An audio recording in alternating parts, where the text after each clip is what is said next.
Dobry wieczór. Witam na co poniedziałkowym live'ie, który jest troszeczkę w innym układzie. Dzisiaj będzie, jak widzicie, obok mnie jest Jędrek Kwapiński. Zaraz go przedstawię, a najpierw powiem, o czym będziemy mówić.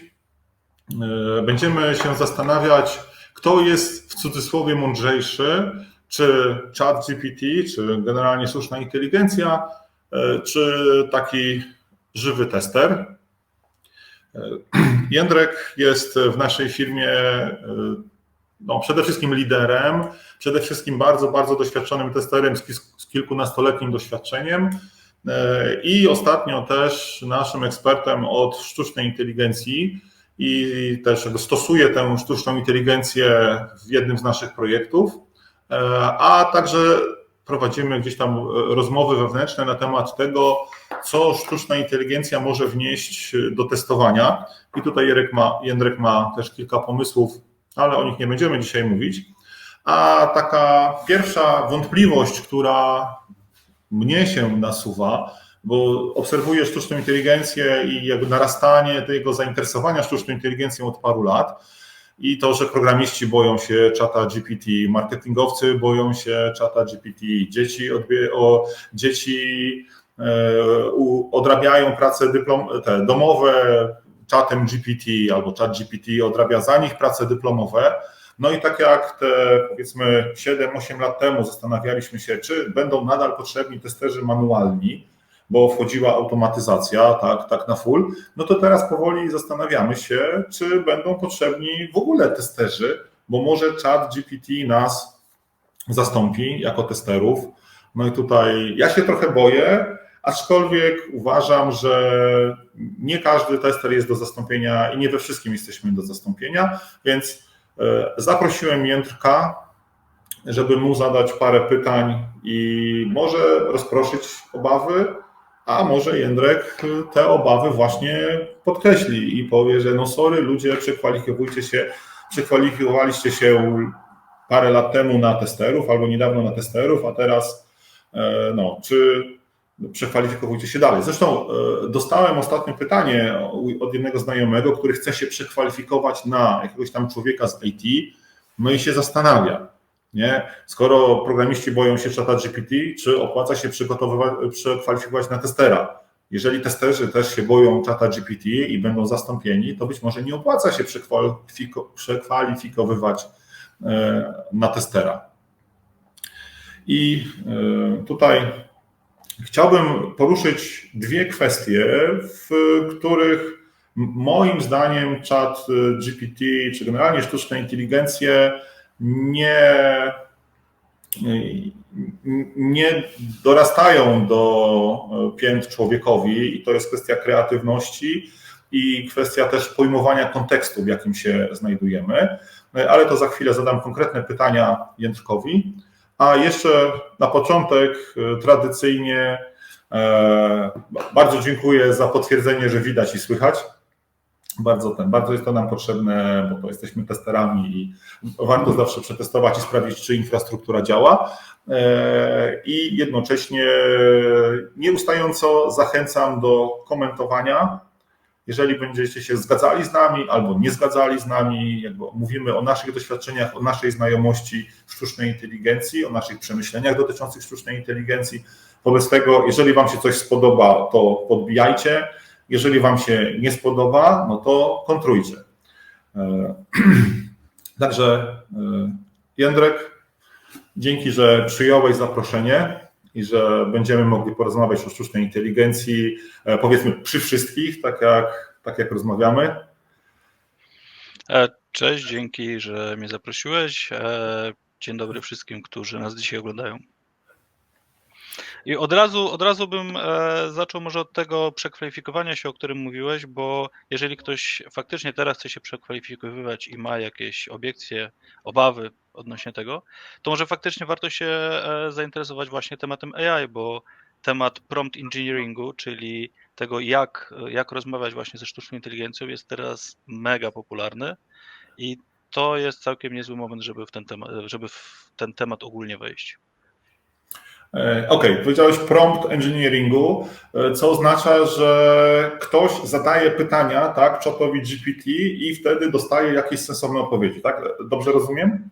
Tak, tak. Szczególnie, że jest, szczególnie jeszcze w czasach powiedzmy, czata 3, wersji 3,5, tych wcześniejszych, był na przykład Dan, czyli był specjalnie przygotowany prompt, który omijał niektóre zabezpieczenia czata GPT, gdzie na przykład pytając po prostu czata GPT, nie wiem, jak mając $10 mam zabić jak najwięcej ludzi, czat odpowiadał, no nie, o takich rzeczach nie będziemy rozmawiać. To były jakby specjalnie przygotowane prompty, które omijały to na zasadzie, dobrze czacie, to w takim razie daj mi dwie odpowiedzi. Jedną odpowiedź normalną, a drugą tak jakbyś nie miał zabezpieczeń. Po czym czat odpowiadał, nie mogę tego zrobić, a w kolejnej odpowiedzi, no więc jako Dan mogę ci odpowiedzieć, że. Więc to jest właśnie przykład takiego już zaawansowanego, powiedzmy, prompt engineeringu. Nie. No dobra, ale czy taki prompt engineering może się przydać w testowaniu? Jak najbardziej, bo to jest sposób rozmowy z tym AI-em, tak? Więc im lepiej będziemy potrafili z nim rozmawiać, im lepiej będziemy potrafili mu zadać pytanie, tym lepsze, bardziej wartościowe outputy, informacje od niego dostaniemy. Dobra, poczekaj, czy ja dobrze rozumiem w takim razie, że nie, znaczy tu się jakoś tak mi to trochę do głowy nie wchodzi, no bo tak jak tester projektuje testy, no to musi przeczytać to musi przeczytać wymagania. Wobec tego, jak wygenerować prompt, który spowoduje wygenerowanie przypadku testowego?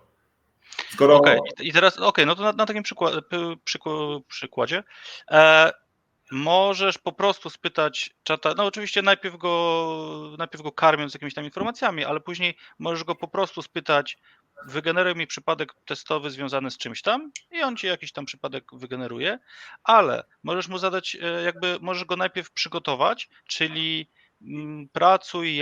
działaj jako doświadczony tester manualny, czy na przykład doświadczony analityk, po czym mu mówisz, że ten przypadek, czy te przypadki testowe mają coś tam zawierać, czy mają na coś zwrócić konkretnego uwagę i tak dalej. I output, który dostaniesz, będzie może nie zupełnie inny, ale będzie dużo lepszy, dużo wartościowszy niż taki, gdzie po prostu mu napiszesz daj mi przypadek testowy. To samo można zaobserwować na przykład przy wszelkich AI-ach, które generują nam obrazki, jakieś DALL-E, Midjourney i tak dalej. Jeżeli mu po prostu napiszesz wygeneruj mi obraz aligatora na rowerze, no to coś tam ci wygeneruje, lepiej, gorzej. Ale możesz też jakby przysiąść do tego, zobaczyć jakie tam są, jakich parametrów możesz użyć, co możesz mu napisać, jak możesz go jakby naprowadzić na to też, co chcesz i możesz mu dać w tym momencie jakby cały taki blok tekstu, w którym opiszesz, co chcesz, jak chcesz, czy to ma być, nie wiem, fotografia, jakim obiektywem robiona, czy to ma być grafika 3D, czy to ma być obiekt jakiś w 3D i tak dalej, i tak dalej. I w tym momencie już jesteś na takim etapie, że ty możesz wygenerować to, co ty chcesz, a nie to, co on tam sobie wymyśli. Dobra, ale powiedziałeś na początku, że musisz go czymś nakarmić. Tak. Tak? Znaczy, dobra, czata GPT daje się karmić? Tak, możesz, to znaczy tak, jedna rzecz taka najprostsza, to jest, możesz go po prostu nakarmić w danej sesji rozmawiając z nim, możesz mu coś przekazać, możesz mu przekazać jakiś, na przykład, nie wiem, fragment dokumentacji, możesz mu jakiś opis przekazać, coś, co jakby na czym chcesz pracować, tak? Możesz mu przekazać jakiś fragment tekstu i go poprosić o podsumowanie chociażby tego tekstu, tak? Czyli w tym momencie karmisz go tym tekstem i o coś tam go prosisz. Jeżeli masz dostęp do API, do 3,5 to chyba nie ma problemu, do 4 trzeba się zapisać, to w tym momencie już masz dużo większe jakby pole manewru, bo tam zasadniczo możesz już go, jakby sam jeszcze nie mam tego dostępu, jeszcze czekam, ale z tego co widziałem, tam już możesz go normalnie jakby karmić dokumentacją. I w tym momencie możesz mu wrzucić na przykład jakąś dokumentację i później na tym operować typu czy, nie wiem, przygotuj mi jakiś tam skrót tej dokumentacji, skrót jakiegoś fragmentu tej dokumentacji i tak dalej, i tak dalej. No tam już możesz operować na tym tekście, którym ty go nakarmisz. Oczywiście mówimy tutaj już na przykład o tym czacie GPT, czyli mówimy o sztucznej inteligencji, która już jest w tej fazie produkcyjnej, tak? Dobra, czekaj, bo dostałem tutaj przerwanie od Maćka Kusza, niemaskowalne i pewnie powinniśmy się do niego odnieść. Dzięki Maćku, że nas zaszczyciłeś swoją obecnością. Czy webinar będzie tylko rozmową między nami? W tej chwili planowaliśmy tak, żeby webinar był rozmową między nami i dyskusją na temat. Trochę popłynęliśmy, bo pytanie pierwsze było niezgodnie z planem. I wiesz co, pytanie Jędrek, czy mamy przykłady, czy nie mamy przykładów na to, co mówimy? Znaczy, może tak. To znaczy dzisiaj, wydaje mi się, że dzisiejsza rozmowa jest bardziej taka miękka i ogólna i na zasadzie co tam nam się wydaje i co słyszeliśmy i tak dalej, jakby nietechniczna i bez przykładów. Znaczy, jakby jeżeli jakieś tam przykłady się będą pojawiać, to raczej nie będę miał od razu do nich linków, tak? Tylko gdzieś tam z głowy będę je wyciągał. No dobra, ale jakby challenge accepted, rozumiem tutaj, i do Jędrka mam blisko, no bo pracujemy razem, więc jeżeli uda nam się wypracować jakieś przykłady, to zrobimy z tego webinar, nie? Jędrek, możemy obiecać, czy nie? No mamy w tym tygodniu zaplanowany webinar o AI wewnętrzny. Jeżeli przejdzie naszą wewnętrzną amberteamową krytykę, no to podzielimy się i wtedy już będziemy przygotowani. Tak jak powiedziałem, to nie miało być ale tak. kod mi tutaj po kablu. O, już. Dobra, także Maciek, jakby dzięki za wyzwanie, przygotujemy się, bo rzeczywiście jakby to, co Jędrek mówi dla mnie, to też są trochę czary z mleka i też bym chciał to zobaczyć, więc jako jego szef to zadam mu to pytanie służbowo, wewnętrznie i jak będziemy mieli efekty, to się pochwalimy. No nie za tydzień, bo za tydzień jest 1 maja, ale może później. Jeżeli dobrze odczytałem intencję twojego pytania, czyli examples or it didn't happen, to przyjmujemy wyzwanie. No dobra. Wiesz co, Jędrek, bo tak rzeczywiście opowiadasz i tak trochę nie potrafię tego skontrować. Być może tą kontrą jest to, co Maciek tutaj wpisał, że albo pokazujemy przykłady, że rzeczywiście to się da, albo to są czary z mleka. Trochę mnie przekonałeś tym, że może warto zamiast testerem być tym prompt generatorem, tak żeby nauczyć się rozmawiać. No bo są przecież ludzie, którzy generują, jakby umieją przeszukiwać internet, tak, na potrzeby, więc tutaj pewnie taka specjalizacja też się bierze. Tylko wiesz co, jakby jedno ograniczenie mi tutaj z tego wszystkiego wychodzi i to dosyć potężne, bo mnie się wydaje, na tyle się na ile znam na sztucznych inteligencjach, że nie da się wydobyć ze sztucznej inteligencji to, czego się do niej nie włożyło.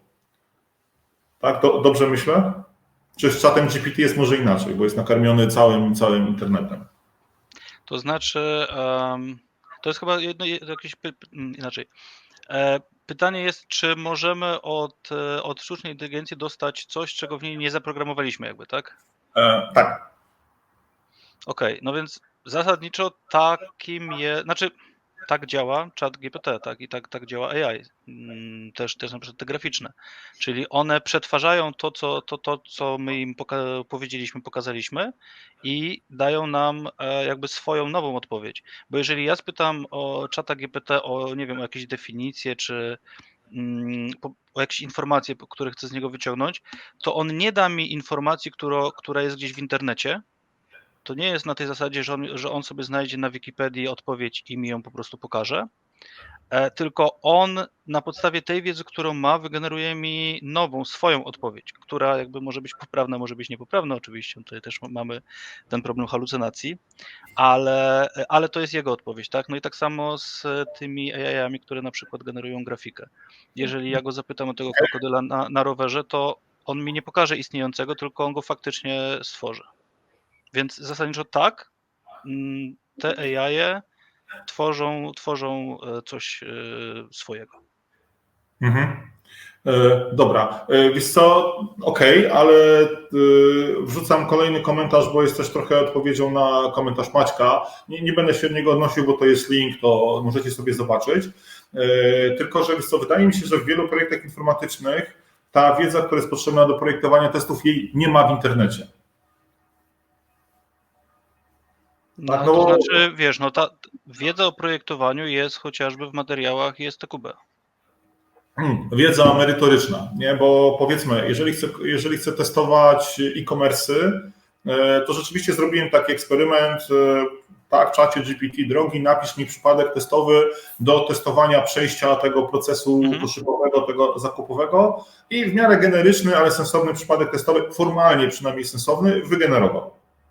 Więc to się udało, ale powiedzmy, mam system, nie wiem, jakiś medyczny albo system bankowy, to jakby każdy bank ma swoje bebechy mniej lub bardziej tajne, tak? Swoje systemy wewnętrzne mniej lub bardziej tajne i nie wiem, jak zadam czatowi GPT pytanie, wygeneruj mi przypadek testowy, który testuje system zarządzania ryzykiem kredytowym w banku X, no to takich informacji nie ma w internecie. Okej, ale to teraz jest pytanie, czy chcemy wykorzystać ogólnodostępnego czata GPT do tego, czy pytamy o to, czy jest to możliwe dla AI-a i w tym momencie dany bank może sobie sam przygotować tego AI-a, tak, no są to ich dane, więc może go nimi nakarmić wewnętrznie i on już wtedy będzie w stanie, tak, szczegółowo to zrobić. Okej, czyli jeżeli zadamy tytułowe pytanie, czy ChatGPT jest mądrzejszy od testera, no to w tym zakresie nie jest mądrzejszy. Tak? No tak, ale poczekaj, czy tester taki z ulicy, tak, jak sobie wejdzie, to czy on to zrobi? No nie, on też potrzebuje tej wiedzy domenowej, powiedzmy, tak? Czy jakiejś biznesowej, konkretnej. Jeżeli ja nigdy nie testowałem jakiegoś medycznego softu specyficznego, no to też ja nie wejdę z zewnątrz. Ja też muszę najpierw sam się nakarmić tą dokumentacją, tak? Sam muszę poklikać po tej aplikacji i ją poznać. No i przeczytać dokumentację, tak, przede wszystkim. Jasne, dobra, ale to jakby dobrze, że to poruszyłeś, no bo wiesz, jeżeli testowałem software w jednym banku, pójdę do drugiego banku i zabiorę się za to testowanie i jakoś tam ten system ryzyka kredytowego pewnie są podobne pomiędzy bankami. Okej, i tak samo AI, tak? Jeżeli masz AI, który jeden bank testował, to zapewne możesz go użyć, szczególnie, że jest coś takiego jak, to się chyba nazywa transfer learning, czyli możesz użyć wiedzy, którą zdobył jeden AI, żeby na jej podstawie nauczył się drugi AI i w tym momencie jest to na przykład używane w takich sytuacjach, kiedy mamy za mało, czy po prostu mało danych do nauki. Więc używamy wtedy jakichś danych, które są gdzieś w miarę podobne, z których na przykład korzysta jakiś inny AI i jakby transferujemy tą wiedzę do tego nowego. Rozumiem mechanizm, cokolwiek mi się wydaje, że jeżeli idę robić testy w jednym banku, to mam wszystko w głowie i jak wychodzę z banku, to głowy mi nie utną, tak, żeby ta wiedza została w banku. Oczywiście mam non-disclosure agreement podpisany i pewnie szczegółów nie będę mógł wykorzystać. Pójdę do innego banku i przynajmniej zasady będę rozumiał i to się zdarzy, ale nie zdarzy się coś takiego, że powiedzmy my, tak, jako Amber Team pójdziemy do banku, nakarmimy tam AI-a i zrobimy testy, zaprojektujemy testy dla jednego banku AI-em, a potem weźmiemy tego AI-a albo przetransferujemy wiedzę do innego AI-a dla innego banku. To się moim zdaniem nie wydarzy. Okej. Co, i tak okej, po prostu? No dobra. No tutaj nie, no bo tutaj wiesz, no ciężko mi się z tym kłócić, no bo faktycznie znaczy tutaj już mówimy o specyficznych systemach, tak, które są w danej jakiejś korporacji używane i wiedzy, tak, no bo jakby to jest standardowy problem z AI-em, czyli wiedza, jakieś informacje, którymi go musimy nakarmić, no bo to jest podstawa. I teraz jeżeli mówimy o jakimś biznesie, który jest bardzo szczegółowy i potrzebujemy danych do tego konkretnego biznesu, i on mi na przykład nie udostępnia tych danych, no to faktycznie, tak, no to w tym momencie ten AI sobie u nich zostanie i już dalej nie zostanie wykorzystany. Mhm. Tylko pytanie po co? Znaczy jakby pytanie też po co? Inaczej, jeżeli bank A sobie zrobił tego AI-a i go wykorzystuje i tak dalej, no to jest ich, tak? To w tym momencie, jeżeli bank B chce, no to musi sobie zrobić swojego. No tak, ale pytanie, znaczy moje pytanie było inaczej, czy jest miejsce na usługi i tego typu jakby świadczenia dla jednego banku, a potem dla drugiego banku, gdzie właścicielem AI jesteśmy my, tak, jako firma dostarczająca usługi testerskie. Jest co, bo to nam się zrobiła zrobiła się równoległa dyskusja na czacie i okej, ja tutaj nie będę wszystkiego szerował teraz. Pierwsza wątpliwość właśnie to, co przed chwilą powiedzieliśmy, tak? Czyli z danymi wrażliwymi. Czytałem, że jest to problem, to znaczy to może wyjść później. Że to, co wrzucamy do czata GPT, może zostać wykorzystane później do jego nauki, więc ktoś na jakieś tam pytanie w okolicy tego, co my teraz z nim rozmawiamy, może dostać jakieś fragmenty tego, co my mu wrzuciliśmy, więc tak, znaczy inaczej, jak najbardziej nie wrzucać danych wrażliwych do czata GPT. Przynajmniej No do to tej otwartej instancji. danych wrażliwych to raz, a dwa, że był problem z czatami czy AI-ami opartymi o GitHuba, gdzie nie wiadomo było, czy nie są brane też pod uwagę przy generowaniu odpowiedzi zamknięte repozytoria, czy tylko otwarte. To dobra, czyli mamy. Był kiedyś co do tych obrazkowych, pamiętam przypadek, że ktoś sobie wygenerował jakiś obrazek, który miał takie zdeformowane, zamazane logo którejś strony, jakieś tam Getty Images czy coś takiego. Więc było widać, że jakby uczył się na tych obrazkach, co im się oczywiście nie spodobało i tam będą się z nimi sądzić. Mhm.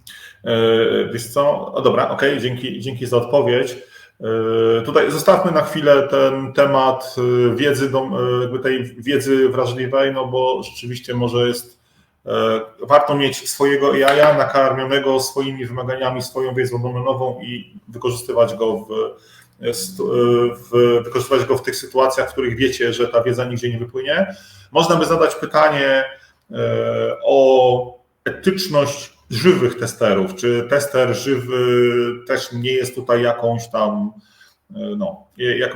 słabym ogniwem, tak, w tym wypływie danych, ale to nie o tym ma być live, więc zostawimy to. A w temacie kreatywności jeszcze tutaj pojawił się ciekawy komentarz właśnie o tę wrodzoną ciekawość i intuicję testerską. I pytanie jest takie, tak, skoro ty się zajmujesz kilkanaście lat testami, ja tam jeszcze trochę dłużej, mamy tutaj też, jak widać w komentarzach, doświadczonych testerów, którzy siadają i robią testy, tak, według intuicji. Zresztą dzisiaj na przykład na szkoleniu jedna z kursantek wybrała jakąś tam odpowiedź, pytanie dlaczego? No bo ta odpowiedź wydała jej się najlepsza tak intuicyjnie. I nie zawsze potrafimy wytłumaczyć, dlaczego testujemy, w ten sposób, w jaki testujemy. Czy AI, czy sztuczna inteligencja ma szansę coś takiego zasymulować? To znaczy, pewnie można zacząć od definicji, czym jest ta intuicja testera, tak? No bo jakby intuicja testera, no to jest jakieś jego doświadczenie, tak? Czyli coś już tam robił w jakichś projektach, może podobny do tego, w którym teraz jest, jakieś błędy występowały, zostały jakoś naprawione i tak dalej, i tak dalej, i tak dalej. Jakby całe to jego doświadczenie. I teraz ta intuicja testera to jest oparcie się na tym doświadczeniu.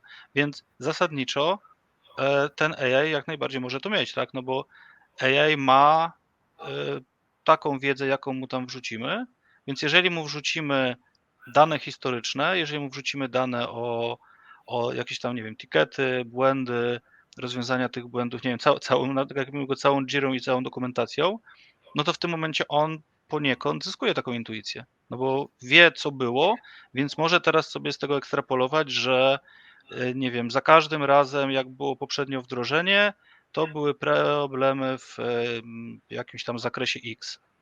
Więc w tym momencie jakby on już oznacza, dobra, tutaj możemy mieć problem. Czy jeżeli by na przykład sam wykonywał takie testy, no to w tym momencie może jakby się, nie wiem, bardziej jakoś skupić na danym zakresie. Więc jeśli chodzi o intuicję, jak najbardziej myślę. Dobra, to mam komentarz, który bardzo współgra z tym, co chciałem Cię następnie zapytać a propos intuicji. Okay. Tak, że intuicja jest nie tylko z pracy, ale też życia. Dokładnie. Czy sztuczne inteligencje potrafią przenosić doświadczenie? Nie, typu testuję sobie albo używam bankomatu i ten bankomat działa wolno i mnie to denerwuje. Czy tego typu doświadczenie, nazwijmy, no doświadczenie, bez cudzysłowa, jesteśmy w stanie, czy AI jest w stanie przenieść na, powiedzmy, gdybym poprosił go, zaprojektuj mi testy, tak? Czy on by, gdyby był nakarmiony wcześniej jakimiś tam objawami złego oprogramowania czy błędów w systemie X i to byłby na przykład e-commerce, a potem wchodzę do tego banku B, czy doświadczenie z testowania e-commerce'u stron webowych byłby w stanie przenieść do testowania stron webowych bankowości internetowej?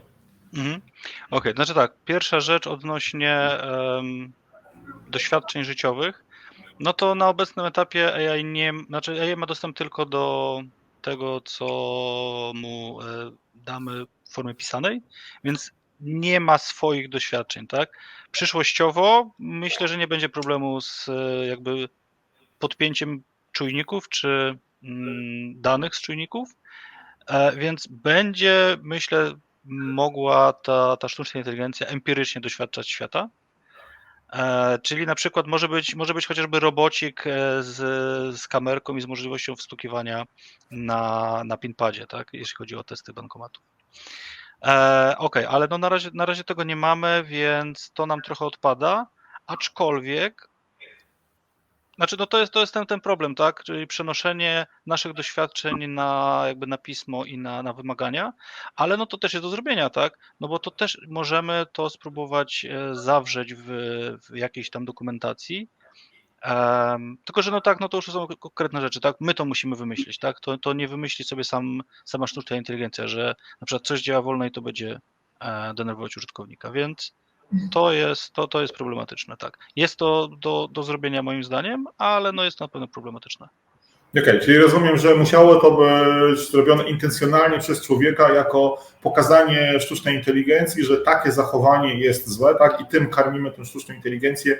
To jest jakby nasze doświadczenie życiowe, które dajemy w prezencie sztucznej inteligencji. Aczkolwiek możemy też jakby uczyć tą sztuczną inteligencję na zasadzie, sztuczna inteligencja podgląda zachowania biznesu, powiedzmy, tak, ludzi z biznesu, którzy klikają sobie po aplikacji i może na przykład zauważyć, że ktoś, czy na przykład naszych klientów jakichś, i może zauważyć, że ktoś, znaczy inaczej, osobom, którym aplikacja długo działała, takie osoby nie dokończyły procesu, tak? I w tym momencie może połączyć te kropki, bo jakby w tym jest dobra sztuczna inteligencja, w jakimś tam w znajdowaniu wzorców, i może połączyć te kropki, że tym osobom, które nie dokończyły procesu, aplikacja wolno działała, tak? Jakieś tam odpowiedzi przychodziły zamiast w milisekundach, w sekundach. Więc może się też tego nauczyć. Okej, a jesteś w stanie powiedzieć, jaki rząd jakby wielkości, ilości danych musiałaby taka sztuczna inteligencja mieć? Żeby nie mam pojęcia. Zasadniczo, jeżeli mówimy o danych do AI, to są duże liczby, to są tysiące przynajmniej. Aczkolwiek przy takim wyszukiwaniu wzorców może dałoby się mniej, może dało się być na przykład w setkach. Aczkolwiek no ogólnie AI, bo to jest trochę tak, że mamy też coś takiego jak XAI, tak? Mamy Explainable Artificial Intelligence, czyli mamy jeszcze dodatkowo motyw, gdzie staramy się, żeby to, co się dzieje w środku AI, było wyjaśnialne. No bo problemem AI jest to, że dajemy mu coś na wejściu, dostajemy coś na wyjściu, ale nie bardzo wiemy, co się w środku zdarzyło, więc jeżeli on nam w pewnym momencie powie, że nie wiem, jeżeli chodzi o jakieś tam interview, że osoby z rudymi włosami na przykład zacznie lepiej oceniać, tak? Ale my możemy tego nie zauważyć, możemy tego nie wiedzieć. Znaczy, rozmawialiśmy przed chwilą o intuicji i wobec tego wydaje mi się, że w testowaniu ta wyjaśnialność nie wiem, czy ona będzie miała znaczenie, więc tutaj też, jeżeli macie zdanie, to mówię do widzów, możecie skomentować, bo mnie by interesował efekt. Nie wiem, czy bym tak naprawdę stawiał na to, żeby wiedzieć, jak ta sztuczna inteligencja w środku działa. To nie jest, w większości wypadków to, co robią testerzy, nie są to jakieś rzeczy na granicy etyki czy moralności, na przykład nie testowanie banku, więc tutaj nie stawiałbym na tą, niekoniecznie stawiałbym na tą wyjaśnialność. Miałem zadać pytanie, tylko mi uciekło, jak zacząłem mówić. A wiesz co, to ja bym tylko w takim razie jeszcze może, bo tu był Maciek, to też mogę wrzucać. Maciek zwrócił uwagę na te halucynacje, tak? Czyli to też jest ten problem z AI-em, czyli AI potrafi bardzo przekonująco odpowiadać kłamstwem. Czyli pisze ci o jakichś danych, latach, osobach i tak dalej, które zdobyły nagrody, ale to wszystko jest nieprawdą. Więc dokładnie tutaj trzeba też mieć poziom wiedzy, co też jest ważne właśnie przy testowaniu tego AI, tak? Żeby wychwycić te momenty, kiedy AI gdzieś tam nas okłamuje. I jakby trzeba umieć to zrobić. Powinniśmy się zbliżać do końca, bo już jakby pół godziny rozmawiamy, ale powiem tylko, no tak, dopiero zaczęliśmy, ale powiem Ci w takim razie tak, że tak naprawdę tutaj sztuczna inteligencja nie jest mądrzejsza od osoby, no bo co mi po mechanizmie projektowania testów, który i tak będę musiał poprawiać? To znaczy, przede wszystkim sztuczna inteligencja jest szybsza niż człowiek. I teraz, jeżeli możemy sobie pozwolić na pewien margines błędu, a przeważnie możemy, no bo ludzie też popełniają błędy, umówmy się, no to w tym momencie możemy mieć szybko dużo rzeczy zrobionych, a przejrzenie tych rzeczy też jest dużo szybsze niż ich stworzenie, tak? No okej, ale wiesz co, trochę mi nie pasuje to, co powiedziałeś, bo jesteśmy testerami i mówienie, że potrzebujemy mieć szybko dużo rzeczy zrobionych, a niekoniecznie dobrze do końca, to pytanie, czy to w ogóle w słowniku testera, czy w rozmowie tak, między testerami coś takiego powinno się pojawić. Czy to nie jest tak, że my powinniśmy dążyć do tego, że nasze testy są niezaprzeczalne? Okej, ale tak, po pierwsze mamy coś takiego jak good enough i wiemy, że nie przetestujemy wszystkiego. No. Więc jakby to jest jedna rzecz. No tutaj oczywiście mówimy o tym, że coś zostało przetestowane, ale my nie mamy 100% pewności, że te wyniki są poprawne, tak? To jest ten problem. Co nadal przy jakby ludzkim testowaniu też nie, też tak się zdarza, też się zdarza, że ludzie się przepuszczają, więc wydaje mi się, że jakby skala tutaj może załatwić sprawę. To znaczy, że testerzy w czasie X mogą przetestować jakieś tam 100 przypadków, a AI w tym czasie może przetestować tych przypadków, nie wiem, 1000, 10 000 na przykład i nawet jeżeli popełni więcej błędów niż ten tester, to znajdzie też więcej rzeczy, bo będzie więcej permutacji i tak dalej. Teraz to pojechałeś już moim zdaniem bardzo mocno, bo powiedziałeś, że AI znajdzie błędy, co oznacza, że sztuczna inteligencja musi zaprojektować przypadki testowe, musi je wykonać. Czyli jakby tak naprawdę jeszcze za chwilę będzie planować i raportować, czyli wtedy rzeczywiście, jeżeli sztuczna inteligencja będzie potrafiła coś takiego, no to mamy takie super automatyczne testy od A do Z przygotowane przez sztuczną inteligencję. To znaczy, wiesz, to niekoniecznie musi być znalezienie błędów w aplikacji, to może być znalezienie błędów w dokumentacji chociażby, tak, co jest dużo prostsze zasadniczo, jeśli chodzi o AI. Czyli człowiek, który ma do przeczytania tam jakieś setki stron dokumentacji i korelacje między tym wszystkim, tak, no bo mamy ileś dokumentów, te dokumenty są długie, pisane językiem, prawda, nie zawsze przystępnym, więc dla człowieka jest to problem przeczytać to wszystko, zrozumieć, znaleźć te korelacje, znaleźć jakieś tam błędy, znaleźć rzeczy, których brakuje. Sztuczna inteligencja nie będzie miała z tym problemu. Mhm. No dobra, załóżmy, tak? Nie do końca w to jeszcze wierzę, ale myślę, że tak jak Maciek powiedział, tak, pick or didn't happen, czy example or didn't happen. Tutaj widzę, jeszcze mamy gorącą dyskusję w tle. Nie podejmuję się tego komentować, więc myślę, że po zakończeniu, a za chwilę będziemy kończyć, to albo będziemy kontynuować dyskusję na czacie, czy już w komentarzach, albo przeczytajcie sobie komentarze. Widzę, że są mega wartościowe i uzupełniają to, co mówimy. Jak widzicie tutaj wzięliśmy gruby temat, ogólny temat, on rozpączkowuje, tak, w różne strony, więc myślę, jednak będziemy powoli zwijać. Tak, to jest temat, gdzie możemy co tydzień się teraz spotykać na, nie wiem, godzinę, dwie i tak możemy do końca roku spokojnie sobie siedzieć tutaj.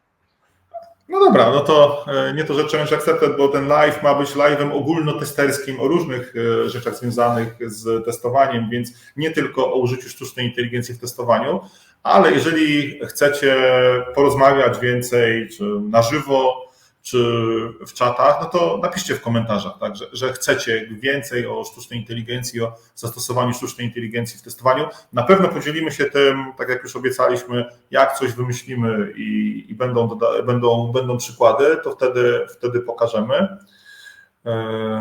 Tutaj widzę, Janek Anisimowicz się jeszcze włączył w dyskusję, Krzysiek Sobczyk, także mówię, nawet nie zdążyłem tego przeczytać, tak szybko szło.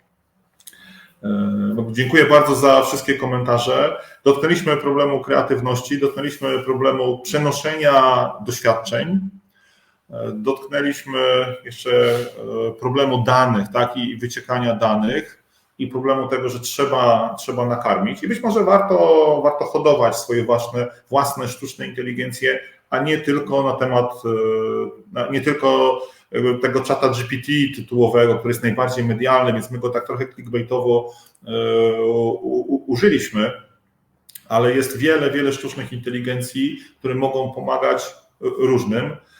Jak widać, na razie nie zanosi się, żeby, przynajmniej dla mnie, jeszcze Jędrek, nie wiem, czy chciałeś mnie przekonać, czy nie, że testerzy są zastępowalni przez sztuczną inteligencję, ale jak widzicie, zanosi się na to, może podamy przykłady nawet w przyszłości, jak sztuczna inteligencja może wspierać. To znaczy ja jestem wprawdzie wielkim orędownikiem AI, ale szczególnie na razie też uważam, że to są narzędzia, które będą nas wspierać przede wszystkim, nie będą nas zastępować i tak jak Maciek tu chyba pisał, że to może podnieść próg dla wchodzących do branży, tak? Bo skoro takie jakieś prostsze rzeczy, które juniorzy testerzy mogą robić, może zrobić AI, no to po co nam junior testerzy, a z drugiej strony jak nie będzie junior testerów, to skąd mamy wziąć później seniorów? No wiesz, może na przykład z uniwersytetów, tak, czy z politechnik, gdzie oni będą tymi studentami, juniorami, a po 3,5 roku czy po 5 latach wyjdą jako już tacy midowi, nie? Bo będą mieli doświadczenie. Dobra, no i tak, co będziemy znowu robić z brakiem ludzi? Poczekajcie. Okej, komentarz. Czyli znowu co będziemy robić z brakiem ludzi, jak znowu próg się podniesie. Okej. No dobra, widzę, że tutaj temat tego, to co powiedziałeś, Jędrek, tak, no to jest jakiś temat rzeczywiście, skąd brać ludzi i jak zostawać testerem. Ja już o tym mówiłem już raz albo nawet więcej razy. Dobra, Maciek się znowu ze mnie nabija, tak o których uczelniach mówię. Wiesz co, mój osobisty brat robił dyplom, magisterkę ze sztucznej inteligencji z machine learningu, mniej więcej sieci neuronowych, tak powiedzmy, w roku 1997, 7 albo 8. Także spokojnie, są uczelnie, Politechnika Warszawska, żeby już moją alma mater wymienić, są uczelnie, w których ludzie zajmują się sztucznymi inteligencjami, być może jeszcze nie w kontekście testowania, ale są. Także jestem przekonany, że skoro temat będzie obecny w przemyśle, no to znajdą się też uczelnie, nawet jeżeli nie państwowe, to prywatne, które będą chciały wykształcić ludzi, którzy się będą tym zajmowali. No, jak jest popyt, no to jakaś podaż też się powinna pojawić. To tutaj mam nadzieję. Dobra, miałem jeszcze do Ciebie, Jędrek, parę pytań, ale już się chyba nie zmieszczą. W takim razie, no temat trochę skropnęliśmy. Szczerze mówiąc, wydawało mi się, że trochę więcej go ugryziemy, ale widać, że temat temat jest duży. My obiecujemy, że przesłuchamy jeszcze raz tego live'a, wyciągniemy wątki poboczne i będziemy je pokazywać i odnosić się do nich i pokażemy te przykłady. Także czekam na ostatnie komentarze. Tak, dobra. Maciek, to ja Cię wstępnie zapraszam na któregoś live'a, jeżeli dasz się zaprosić. Ja wierzę, że się dasz zaprosić. Bardzo mi będzie miło podyskutować i zobaczymy, czy to będzie temat o uczelniach i o uczeniu testerów, czy to będzie temat o sztucznej inteligencji. Dobra, i tak, żeby skończyć optymistycznym akcentem, proszę uprzejmie, to rzucam tak, permanentny chaos informacyjny. No wiadomo, to już test Turinga przechodzą sztuczne inteligencje, niektórzy ludzie nie przechodzą tego testu, tylko tak na koniec, pytanie, czy tak naprawdę nas to obchodzi, czy jako testerzy stawiamy na jakość i na skutek i na efekt, tak? Czy tak naprawdę musi to być człowiek? Czy musimy być pewni procesu, którym dochodzimy do wyniku? Jeżeli damy sztuczną inteligencję, która w jakiś tam sobie znany sposób wygeneruje przypadek testowy, potem wygeneruje automat, potem go wykona i będziemy wiedzieli, tak, że ten wynik nie jest false pozytywem, na przykład albo false negatywem, to pytanie, czy nas to obchodzi, czy to jest rzeczywiście tak naprawdę chaos informacyjny. Ja bym tutaj jeszcze wracając do Jędrka, bo mi tak utkwiło w głowie, że sztuczna inteligencja szybciej będzie projektowała testy, no to zostawię Was z pytaniem, już teraz na to pytanie nie będziemy odpowiadać, czy wolelibyście sztuczną inteligencję, która zaprojektuje 1000 testów i z tego 1000 testów, powiedzmy, niech ma 90% trafień, czyli 900 testów się wykona i zwróci wyniki albo fałszywe, albo pozytywy, albo negatywy, ale prawdziwe, a 10%, czyli 100 przypadków testowych będzie false pozytywami czy false negatywami. Czy wolelibyście testerów, którzy zakładając, że się przyłożą do tego i zrobią nie 1000 testów, ale powiedzmy 200 testów, ale będziecie mieli na przykład 95 albo 98% zaufania, czy pewności, że wyniki są prawdziwe. Czyli false positive i false negative to będą 2%, czyli dla 200, ile to jest 2% z 200? 40, tak? Więc pytanie, która sytuacja jest lepsza, ale myślę, że to zostawimy sobie może na kiedyś indziej, jak porozmawiamy o AI-u i zarządzaniu testami. To jest 4, nie 40. 4? 4, nie 40, dobrze. No widzicie, już powinniśmy tym bardziej kończyć. Także ja bardzo dziękuję wszystkim. 4, tak, dziękuję już, tak, widzę. Tak. Jak się mówi do testerów, to wiadomo, że zostanie wszystko, co powiecie, sprawdzone. Także dziękuję Wam bardzo za wszelkie komentarze. Chyba najwięcej komentarzy, jakie się w ogóle kiedykolwiek pojawiły na live'ie. Także okej. Dobra, bo tutaj Maciek zaczyna drążyć temat uczelni, więc Maciek, nie, ja przepraszam, już kończymy, bo nie skończymy, może kiedyś się umówimy na jakiegoś live'a albo na webinar, to wtedy podążymy te tematy. Widać, że temat rozwojowy. Ja jeszcze raz podziękuję wszystkim, którzy brali udział tutaj w offline'ie. Dziękuję też Jędrkowi przede wszystkim, że zechciał się podzielić swoją wiedzą i swoim doświadczeniem z testów. Ja się przyznam, że pytania do Jędrka wygenerowałem przez ChatGPT i pytania, które tu się miały pojawić, tak? One były przygotowane przez jakiś tam prompt w czacie, aczkolwiek jak widzicie dyskusja między żywymi ludźmi pokazała i też z Waszym udziałem pokazała, że daleko wykroczyliśmy poza te pytania. Ja chyba zadałem jedno z kilku pytań, które miałem zadać. tak na dobrą sprawę, więc tutaj ja uważam, zostaję przy tym, że praca z żywymi ludźmi pewnie jest w większości wypadków przyjemniejsza i bardziej kreatywna, bardziej owocna niż sztuczna inteligencja, a jakieś owoce sztucznej inteligencji też pokażemy. I tak już żegnając się, na koniec standardowe zaproszenie. Jeżeli Wam się podobają live'y i chcecie nas wesprzeć moralnie, to wejdźcie na YouTube'a i zalajkujcie. My też będziemy wtedy mieli motywację do tego, żeby ciągnąć dalej. Już prawie rok te live'y się pojawiają, więc ta dopełnienie pary jest nam potrzebne, czy jest mi potrzebne, więc tutaj bardzo Was proszę. I ostatnia przerwa najpierw na reklamę. Tutaj mam nadzieję, że dostanę wsparcie od Maćka. Zapraszam na konselenium. Otworzyło się Call for Papers. Jest do końca maja, więc jeżeli macie coś ciekawego lub nieciekawego do opowiedzenia na temat automatyzacji testów, to zapraszam do zgłoszenia się. Jeżeli macie do powiedzenia coś długiego albo krótkiego, to też zapraszam, dlatego że formaty na konselenium w tej chwili pojawiają się przeróżne. Od całodniowych warsztatów, jeżeli ktoś chce się podzielić swoją wiedzą i doświadczeniem w zakresie jakichś narzędzi do automatyzacji, bardzo, bardzo zapraszam.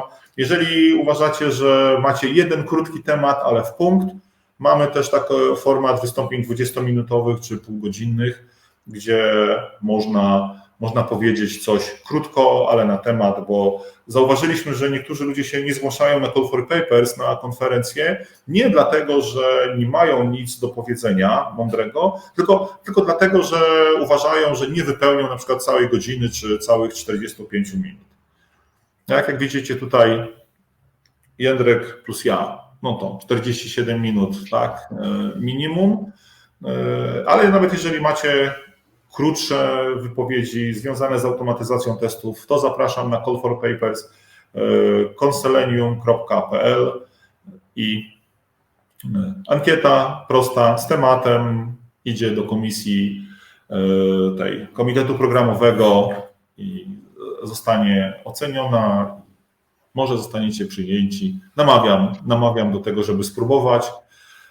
I druga rzecz, do której chciałbym namówić, no to do naszych szkoleń, tak, standardowo mamy jeszcze parę miejsc na analityka testowego i na test managera, więc też serdecznie zapraszam. I tym chyba będziemy kończyć. Jeszcze raz wszystkim dziękuję, zwłaszcza tym, którzy pisali komentarze i przede wszystkim tym, którzy potwierdzają, że nas słychać, bo to jest nieoceniona pomoc techniczna. I last but not least, Jędrek, dzięki. Dzięki bardzo. Pewnie do zobaczenia. Dzięki, cześć.